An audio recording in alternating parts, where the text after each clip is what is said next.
Once again, welcome to my YouTube channel Deepak Tutorials. Today I am going to start fourth chapter of Science for Class 6, and the chapter is sorting materials into groups.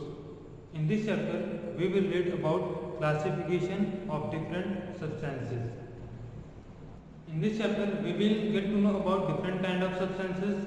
हम इस chapter में पढ़ेंगे अलग अलग तरीके के substances के बारे में, और हम इस चैप्टर में पढ़ेंगे कि कैसे हम चीज़ों की स्टडी को आसान कर सकते हैं। ह्यूमन बौद्धिक क्यूरियोसिटी होती है ह्यूमन्स के अंदर, बौद्धिक क्यूरियस होते हैं चीज़ों को जानने के लिए, तो हम बहुत सारी चीज़ों को जानना चाहते हैं। ठीक है, तो बस हम इस चैप्टर में पढ़ने जा रहे हैं कि कैसे चीज़ों को पढ़ना, उनके बारे में जानना आसान हो सकता है, क्योंकि हर एक चीज़ की अलग अलग प्रॉपर्टीज़ होती हैं, और अगर हमें हर एक सब्सटेंस को अलग अलग तरीके से पढ़ना पड़े तो उनकी स्टडी काफ़ी ब्रॉड हो जाएगी और कॉम्प्लेक्स हो जाएगी। तो हम उसको और आसान करने के लिए क्या कर सकते हैं, जो एक जैसे चीज़ें हैं उन्हें हम एक साथ कर लेते हैं, फिर उनकी प्रॉपर्टीज स्टडी कर लेते हैं, फिर जो अलग प्रॉपर्टीज के साथ हैं उनको हम एक साथ कर लेते हैं और उनकी स्टडी कर लेते हैं। इससे हमारी स्टडी आसान हो जाएगी। फॉर एग्जाम्पल, अगर हम किसी मॉल में या किसी शॉप में जाते हैं तो हमें क्या नजर आता है?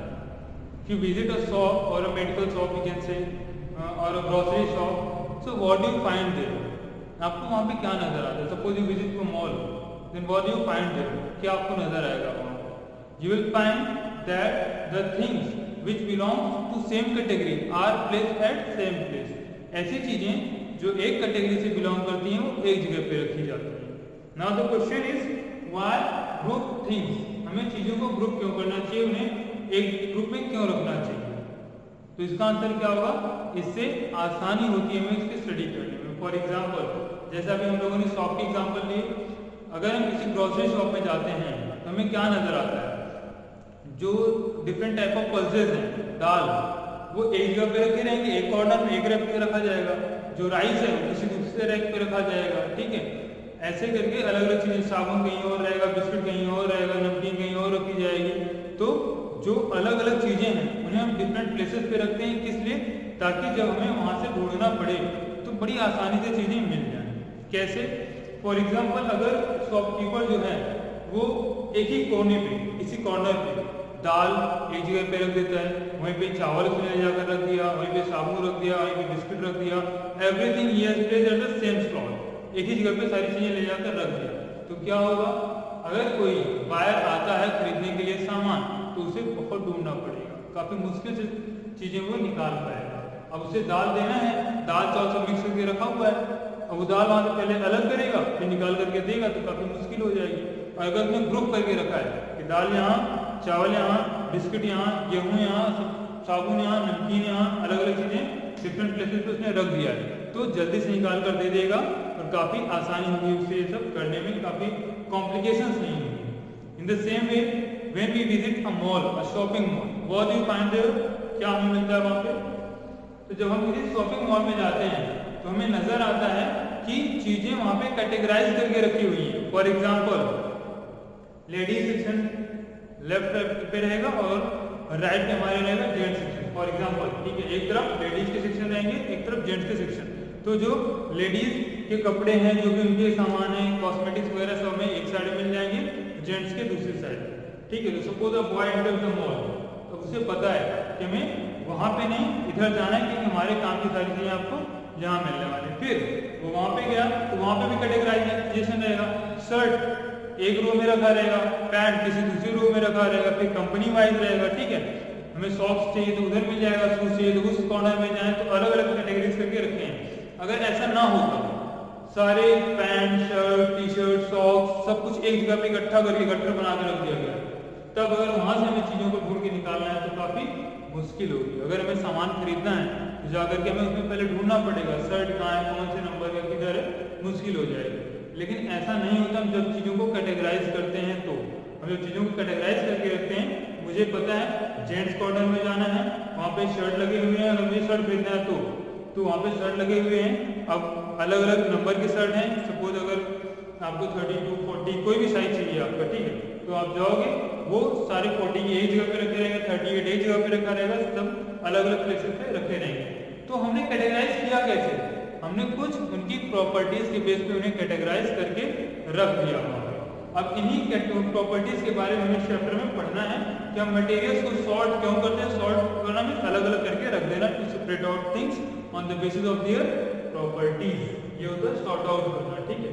The name of the chapter is sorting materials into groups. The name of chapter is sorting materials into groups. जो हमारे आसपास के मटेरियल हैं उन्हें ग्रुप्स में सॉर्ट करके रख देना, उन्हें कैटेगराइज करके रख देना। अब हम उन्हें जब सॉर्ट करके रखते हैं, कैटेगराइज करके रखते हैं, ये चावल है तो इस कैटेगरी का है, हम इसको यहाँ पे रख देते हैं, इस वाले डिब्बे में रख देते हैं, दाल दूसरे डिब्बे में रख देते हैं। सपोज आप किचन किचन में विजिट कर देते हो, वहाँ पे भी आपको कैटेगराइजेशन मिल जाएगा। जो सौंफ है एक डिब्बे में रहेगा, टी लीफ दूसरे डिब्बे में रहेगा, जीरा कहीं और रखा रहेगा, नमक कहीं और, शुगर कहीं और, सब कुछ अलग अलग प्लेसेस पे अलग अलग डिब्बे में कैटेगराइज करके रखा जाता है। उसे हम कहते हैं classification. We called it classification. Classification का मतलब होता है grouping of things on the basis of their properties. चीजों को ग्रुप में रख देना उनके प्रॉपर्टीज के बेस पे, इसे हम कहते हैं क्लासिफिकेशन। तो the first topic is classification. Open your books everyone, just see here it is chapter 4। You can see here it is chapter 4। Now the first topic is why group things. पहला topic है हम चीजों को group क्यों करते हैं। तो क्यों करते हैं, उनकी स्टडी को आसान बनाने के लिए, हमें बड़ी आसानी से उनके बारे में समझ आ सके, उनकी नॉलेज मिल सके, इसलिए हम चीजों को ग्रुप करते हैं। अब इस ग्रुप, जब हम चीजों को ग्रुप करते हैं तो इसे हम कहते क्या है, वी कॉल इट क्लासिफिकेशन। इस प्रोसेस को हम कहते हैं classification. So what is classification? Classification is the process of grouping things on the basis of their properties. Next topic है हमारा, turn the page here। जो अगला टॉपिक है, what are properties of materials। कौन सी प्रॉपर्टीज हैं जिनके base पे हम मटेरियल्स को क्लासिफाई करते हैं, उन्हें डिफरेंट ग्रुप्स में रखते हैं। वो कौन से प्रॉपर्टीज हैं वो हम लोग पढ़ेंगे अगले टॉपिक में, ठीक है। तो different properties are given here. Some of them are texture, lustre, hardness, state, texture. The first topic is texture. हमारा पहला टॉपिक है टेक्सचर। एक बात आप याद रखना, जब भी हम किसी चीज को क्लासिफाई करने जाते हैं तो हम उनकी प्रॉपर्टीज के बेस पे उन्हें क्लासिफाई करते हैं। तो क्लासिफाई करने से पहले, उनको ग्रुप्स में डिवाइड करने से पहले हमें उनके बारे में कुछ चीजें जान लेनी बहुत जरूरी होती हैं, और उनमें से कुछ हैं ये सारी प्रॉपर्टीज। तो कौन कौन सी प्रॉपर्टीज दी गई हैं? What are properties of materials? पहला है texture. The first property is texture. पहली प्रॉपर्टी टेक्सचर। टेक्सचर क्या होता है? टेक्सचर होता है फील। जब हम किसी मटेरियल को टच करते हैं तो हमें क्या फील होता है, वो उसका हो गया टेक्सचर। फॉर एग्जाम्पल, अगर आप टच करो क्लॉथ को, कपड़ों को, तो आप कैसा फील करते हो? आप इसको डिफरेंशिएट कर सकते हो। हमने कपड़े को टच किया, हमने कोट को टच किया, डिफरेंस है। आप रेन कोट को टच करो और एक स्वेटर को टच करो, यू विल फाइंड डिफरेंस, ठीक है। उनके ये होता है टेक्सचर। टेक्सचर होता है जो हम फील करते हैं किसी चीज को टच करके, उसे हम कहते हैं टेक्सचर। फॉर एग्जांपल, आप कॉटन क्लॉथ को या टेरिकॉट दोनों को टच करो तो आप डिफरेंट फील मिलेगा। एक सॉफ्ट रहेगा, एक हार्ड रहता है, ठीक है। एक शाइनी रहता है और सॉफ्ट रहता है, एक हार्ड रहता है, ठीक है। ये सारे क्या होंगे, उसके टेक्सचर होंगे। So here it is given, page number 46 of your book, what are properties of materials. The first one is texture. Texture definition is given here, you can underline it. Texture means how a material feels to touch. Texture का मतलब होता है एक material को हम जब touch करते हैं तो वो कैसा फील होता है, ठीक है। वेरी कॉमन एग्जांपल, मैं ऊपर जो बोर्ड के ऊपर दीवार है मैं इसको टच करता हूँ, ठीक है, ये काफी रफ है। मैं बोर्ड को टच करता हूँ तो उसके कंपेरिजन में ये क्या है, स्मूथ है, तो इसका टेक्सचर हो गया, ये स्मूथ हो गया, ये क्या हो गया, रफ हो गया। ऐसे ही हम अलग अलग कैटेगरीज में डिवाइड कर सकते हैं चीजों को बेस्ड ऑन देयर टेक्सचर, कि कौन सा सॉफ्ट होता है, कौन सा हार्ड होता है, कौन सा रफ है, कौन सा स्मूथ है। डिफरेंट कैटेगरीज में चीजों को डिवाइड कर सकते हैं। Now next it is lustre. Lustre means shine. Lustre means shine, चमक। Most of the metals are lustrous. ज्यादातर जो मेटल्स होते हैं वो लस्टरस होते हैं, चमकदार होते हैं। While most of the non metals are non lustrous, उनमें ज्यादा शाइन नहीं होता है। फॉर एग्जाम्पल अगर हम बात करें हियर, सी बेल दिया गया है, मेटल के कुछ कोन्स दिए गए हैं यहाँ पे, ये बेल मेटल के कोन्स आपने जब देखते हैं आपको शाइन ही मिलेगा। वुड आप देखो उतना ज्यादा शाइन नहीं रहेगा। कार्बन, कोयला, कोल का लस्टर और एक स्टील का बर्तन है उसका लस्टर अगर हम कंपेयर करें तो जो स्टील का बर्तन है वो लस्टरा से काफी चमकदार रहेगा, वाइल जो कोल है आपका वो चमकदार नहीं रहेगा। तो हम चीजों को इस बेस पे भी डिवाइड कर सकते हैं, whether the given things are lustrous और नॉन लस्टरस, क्या वो शाइनी है या नहीं है, इस बेस पे इन चीजों को डिवाइड कर सकते हैं। अगला टॉपिक है hardness.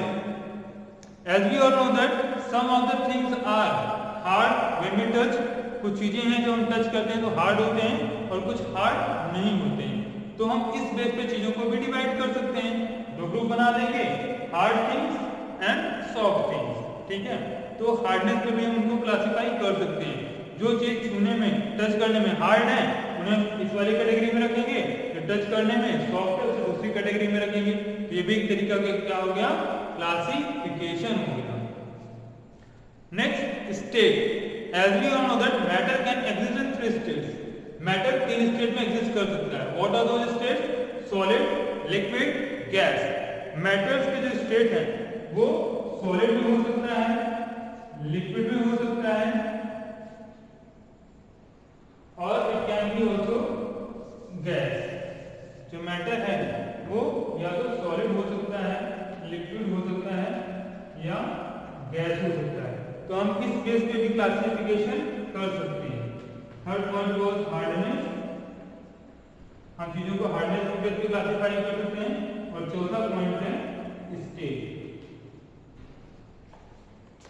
State means whether the given thing is solid, liquid और gas, that is the state. State पे हम कौन से पार्ट में क्लासिफाई कर सकते हैं? 3 ग्रुप बना सकते हैं हम मैटर्स के, सॉलिड, लिक्विड, गैस, ये तीनों स्टेट हो गए।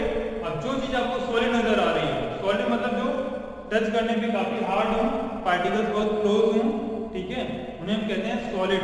उनका वॉल्यूम फिक्स रहता है, उनका शेप भी फिक्स रहता है, ठीक। फॉर एग्जांपल डस्टर, देखो यहाँ पे इसका शेप फिक्स है, इजिली हम चेंज इसको नहीं कर सकते हैं, वॉल्यूम भी फिक्स है, सॉलिड हो गया।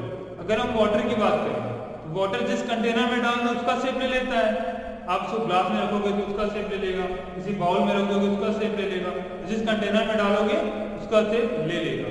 इसलिए उसका शेप तो फिक्स नहीं है लेकिन वॉल्यूम फिक्स होता है, ठीक है। इसलिए वाटर क्या हो गया, लिक्विड हो गया। और वेपर, आपको पता है वेपर जहां पे भी आपने इसको छोड़ा, फॉर एग्जांपल आप एलपीजी जरा सा भी अगर लीकेज है तो पूरे कमरे में फैल जाता है, परफ्यूम इसमें पूरे कमरे में फैल जाती है, तो वो गैसेज होते हैं। गैसेज के पार्टिकल काफी दूर होते हैं और अगर उन पर कोई फोर्स नहीं लग रही है तो जहां कहीं भी प्रेजेंट है पूरे कंटेनर का वॉल्यूम भी ऑक्यूपाई कर लेते हैं और उसका शेप भी ले लेते हैं। तो हम on the basis of state चीजों को 3 पार्ट में डिवाइड कर सकते हैं, कैटेगराइज कर सकते हैं, सॉलिड, लिक्विड एंड गैस। इन तीनों पार्ट में क्लासिफाई कर सकते हैं। सो एक बार फिर से रिवाइज कर लेते हैं। अभी तक हमने क्या पढ़ा? The chapter is sorting materials into groups. Materials को ग्रुप में सॉर्ट कर देना, उनको छांट करके रख देना, क्लासिफाई कर देना, ठीक है। हम बोलते हैं क्या है इसे? वी कॉल इट क्लासिफिकेशन, इसे क्लासिफिकेशन कहते हैं। नाउ हम क्लासिफिकेशन करते कैसे हैं? क्लासिफिकेशन करते हैं कुछ कॉमन प्रॉपर्टीज के बेस्ड, उन्हीं के बेस्ड में क्लासिफिकेशन करते हैं। How?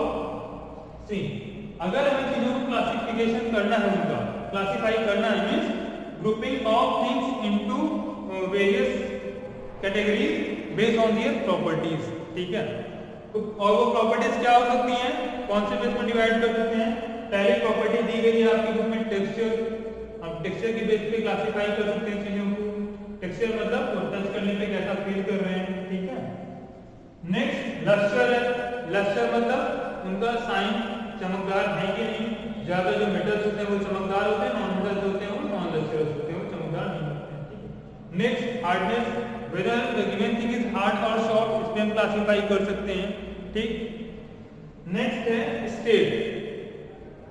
State means state 3 categories के होते हैं, सॉलिड, लिक्विड और गैस। इस बेस पे हम क्लासीफाई कर सकते हैं सॉलिड एक कॉलम में, लिक्विड एक कॉलम में, गैस एक कॉलम। ठीक है। Next property, here it is given, आपकी बुक में जो अगली प्रॉपर्टी दी गई है वो है transparency. Now what is transparency? Transparency is the property of any material. Transparency जो है वो किसी मटेरियल की ऐसी प्रॉपर्टी है जिससे जो मटेरियल है उसके अपोजिट, उसके पीछे जो भी चीज रखी है वो हमें नजर आ जाए। मींस वो लाइट को अलाउ करे अपने अंदर से पास होने के लिए। फॉर एग्जाम्पल, ये जो खिड़की है आपके घरों में, यहाँ पे आपके जो क्लासरूम में खिड़कियां थी अगर आपको याद हो, तो उनमें कुछ कांच लगे हैं। वो कांच ऐसे हैं कि उस कांच के पार दूसरी तरफ जो कुछ भी हो रहा है या जो कुछ भी प्रेजेंट है वो हमें नजर आता है। या फिर हम टॉर्च लें और लाइट फोकस करें उस कांच पे, तो हमें नजर आएगा कि वो लाइट कांच को क्रॉस करके अपना मीडियम चेंज कर दे रही है। मतलब यहाँ से वो चली लाइट, जब हमने फोकस किया था ग्लास से टकराई और टकरा के वापस नहीं आ गई, वो क्रॉस कर गई, उसको भी पार कर गई। तो ऐसे सब्सटेंस जो लाइट को अलाउ करते हैं अपने अंदर से पास होने के लिए, उन्हें हम कहते हैं ट्रांसपेरेंट ऑब्जेक्ट्स। ठीक है। तो ट्रांसपेरेंसी क्या होगी? ऐसी प्रॉपर्टी जिससे कोई भी चीज लाइट को अपने अंदर से पास होने के लिए अलाउ करता है। फॉर एग्जाम्पल, अगर आप दीवार पे टॉर्च फोकस करेंगे तो क्या जो लाइट है वो क्रॉस कर जाएगी, दीवार के पार निकल जाएगी? नहीं, बिल्कुल नहीं, ऐसा नहीं होगा। ये ट्रांसपेरेंट नहीं। ठीक है। तो ट्रांसपेरेंसी की बेस पे भी हम कर सकते हैं चीजों को क्लासीफाई। और ट्रांसपेरेंसी की बेस पे हम तीन चीजें कर सकते हैं, तीन कंडीशंस हैं। वो तीन कंडीशंस क्या हैं? पहला, लाइट को बिल्कुल भी अलाउ नहीं करेगा अपने अंदर से पास होने के लिए। आपने फोकस के दीवार पे लाइट पूरी की पूरी टकराई और वहीं रही, क्रॉस नहीं की, तो ये पहला हो गया। ठीक है। दूसरी कंडीशन है कि लाइट आपने फोकस किया लेकिन थोड़ा धुंधला सा मटेरियल था, आप उस पर लाइट टकराई और कंप्लीटली नहीं, कुछ उसका पोर्शन क्रॉस कर गया, थोड़ा बहुत लाइट पास कर गई, मतलब हमें बहुत साफ तो नहीं लेकिन पीछे का थोड़ा बहुत दिखता है। ठीक है। और तीसरी कंडीशन है बिल्कुल भी लाइट को रोके ना, पूरा का पूरा पास कर दे। आपने फोकस किया लाइट और पूरी की पूरी लाइट पास हो गई। तो इन तीन केसेस में जब हम डिवाइड करते हैं तो here it is given A, B, C, transparent, translucent and opaque. आप अंडरलाइन करो बुक में अपने, I am reading here, open your book and underline it. Glass is said to be transparent. Glass होता है कांच, नॉर्मल कांच, वो transparent होता है। क्यों? क्योंकि वो जब हम लाइट फोकस करते हैं वो अलाउ करता है कि उसके से पार हो जाए, उसके अंदर से लाइट पार हो जाए, तो वो ट्रांसपेरेंट हो गया। लेकिन जो दीवार है, दीवार वो बिल्कुल भी अलाउ नहीं करती लाइट को अपने अंदर से पास होने के लिए, तो दीवार क्या हो गई? ओपेक हो गई। ऐसी चीजें जो लाइट को अलाउ करें अपने अंदर से पास होने के लिए, जैसे कि कांच, तो वो उनको हम कहते हैं ट्रांसपेरेंट। अगली प्रॉपर्टी है जिसपे हम क्लासीफाई कर सकते हैं वो है ट्रांसपेरेंसी। आपने स्टेट पे देखा सॉलिड, लिक्विड और गैस। ट्रांसपेरेंसी में इसके तीन पार्ट हो सकते हैं। पहला है ट्रांसपेरेंट, किसी भी सब्सटेंस को हम ट्रांसपेरेंट तब बोलेंगे जब वो लाइट को अलाउ करे अपने अंदर से पास होने के लिए। ठीक है। Second one is OPEC.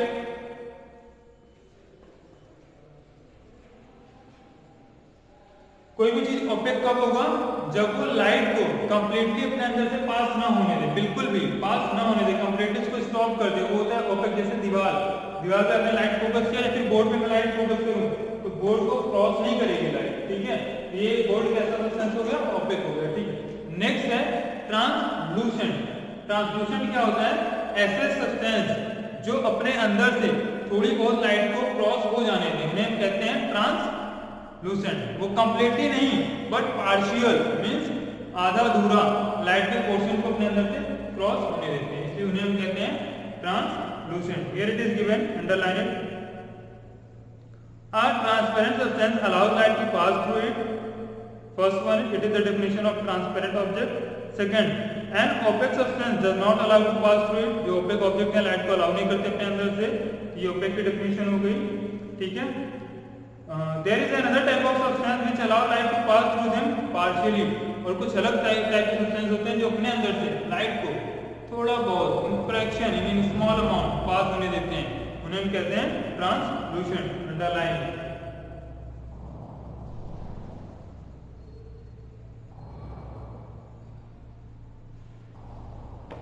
Okay, so that's all for today. Now remaining things we will continue in the second part of this video. Thank you.